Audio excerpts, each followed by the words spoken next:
Et alors, du coup, finalement, le Brexit, là, on est de quel côté du schéma et qu'est-ce que ça va changer?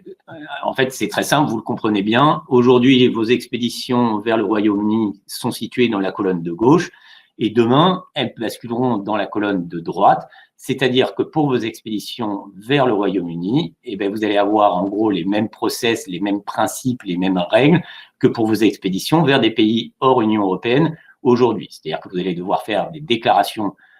Vos colis vont devoir être dédouanés à l'aide d'une déclaration douane export, une déclaration douane import, et il va falloir suivre également toute la partie administrative et de paiement de TVA et des taxes douanières.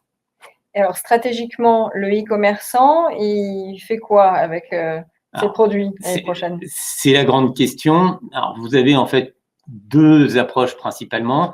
Une approche réservée aux grands e-commerçants pour lesquels le Royaume-Uni est un enjeu majeur, vers lequel ils ont déjà un volume de colis important et ils peuvent se poser la question, ou ils se sont posé la question, en fait, d'éventuellement mettre un stock local au Royaume-Uni, trouver un prestataire logisticien au Royaume-Uni qui va se charger de préparer leurs commandes pour vos acheteurs du Royaume-Uni et de les expédier au travers de réseaux locaux de distribution.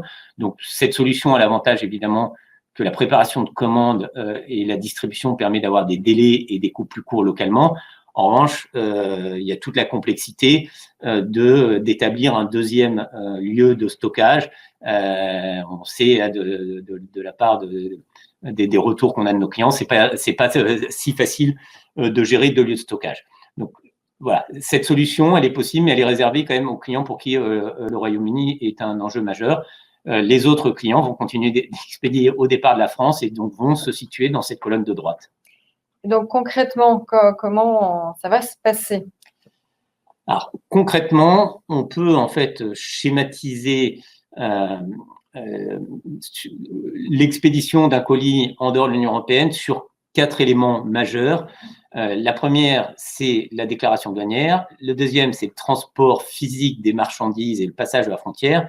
Le troisième, c'est la TVA. Et le quatrième, c'est la taxe douanière.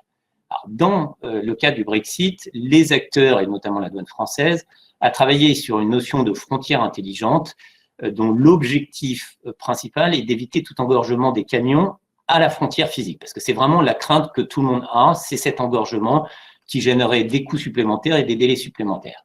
Alors, cette frontière intelligente, elle repose sur un principe d'anticipation des déclarations de douane. Donc, en fait, la première chose qui va être effectuée, c'est qu'il va y avoir une transmission des informations électroniques concernant les produits que vous expédiez vers le Royaume-Uni.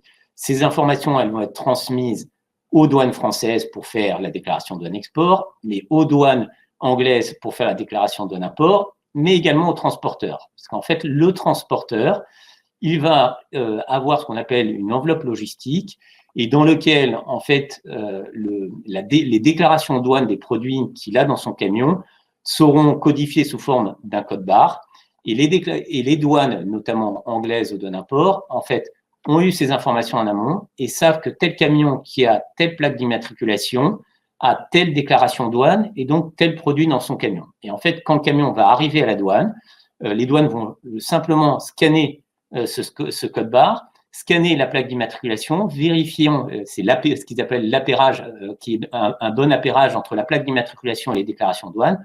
Et ils auront pu déterminer en amont quels sont les camions sur lesquels ils souhaitent faire un contrôle de marchandises. Et tous les autres camions pourront passer du coup la frontière de façon extrêmement fluide pour éviter ces engorgements. Donc voilà sur ces deux premiers points concernant la mise en œuvre du Brexit.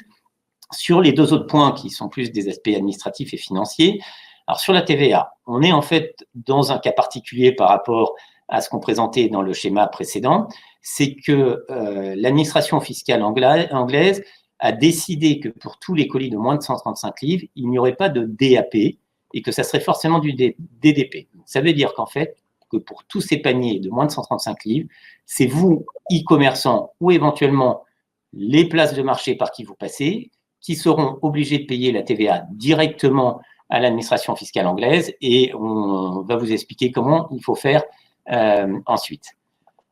Ensuite, sur le dernier point, sur les taxes douanières, ce qu'on sait déjà, c'est qu'il y ait un accord ou qu'il n'y ait pas d'accord. Il y a une bonne nouvelle, c'est que pour ces petits paniers au-dessous de 135 livres, il n'y aura pas de taxes douanières. En revanche, pour les paniers au-dessus de 135 livres, dans le cas, s'il n'y avait pas d'accord, en gros, ce qu'on appelle le hard Brexit, il y aurait évidemment des taxes douanières à payer. Et là, du coup, les deux schémas seraient possibles, à savoir expédier vos colis en DAP ou en DDP. Et petite précision, sur ces colis au-dessus de 135 livres, si vous optez sur l'une ou sur l'autre, il en est de même pour la TVA. C'est-à-dire vous pouvez faire du full DDP, TVA et taxes douanières comprises. Donc voilà comment ça va se passer au 1er janvier 2021.